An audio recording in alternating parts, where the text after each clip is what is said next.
దేవుడు ఎప్పుడు అవమానపరచబడతాడండి? ఎప్పుడు అవమానపరచబడతాడు? మనకు డబ్బులు లేవని అవమానపరచబడ్డా ఆయన. ఏమండి, మనకు జబ్బు వచ్చిందని దేవుడికి అవమానం రాదు. మనం అప్పుల పాలయ్యామని దేవునికి అవమానం ఏమి? నా ఇంట్లో ఈ బాధ ఉందని దేవుడికి మనుషులు అనుకోవచ్చు. ఏంటి వాళ్ళ ఇంట్లో అయ్యగారి ఇంట్లో ఇట్లాంటి అని మనుషులు అనుకోవచ్చు. అది దేవునికి అవమానం కాదు. మనం లక్షలో కోట్లు అప్పులైపోవటం దేవునికి అవమానం ఏమి? లోకస్తులు అనుకోవచ్చు.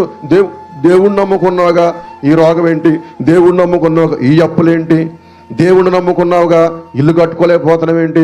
దేవుణ్ణి నమ్ముకున్నావుగా పిల్లలు పుట్టట్లేదేంటి? దేవుణ్ణి నమ్ముకున్నావుగా పెళ్లి కావట్లేదే అని వాళ్ళు అనొచ్చు.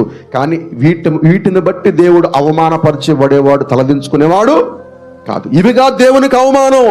మనము బాధలలో ఉండుట దేవునికి అవమానం కాదు. మనం పాపము చేసే రోజున దేవునికి అవమానం. అప్పుడు తలదించుకుంటాడు దేవుడు.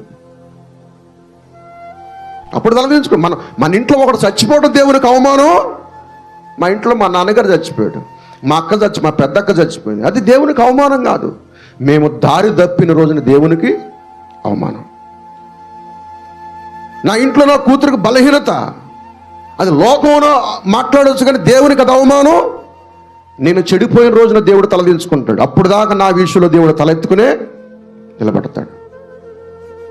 నేను దారి తప్పిన రోజున దేవుడు అవమానపరచబడతాడు. జ్ఞాపకం పెట్టుకోవాలి.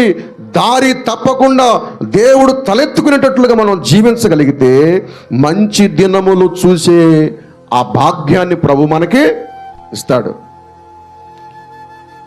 దేవుని బిడ్డలారా, మంచి దినాలు అంటే ఊరికే రావు. పిలుపేంటో నువ్వు గమనించాలి. ఎందుకు పిలిచాడు దేవుడు నన్ను దేవుళ్ళలోకి? ఎందుకు రక్షణ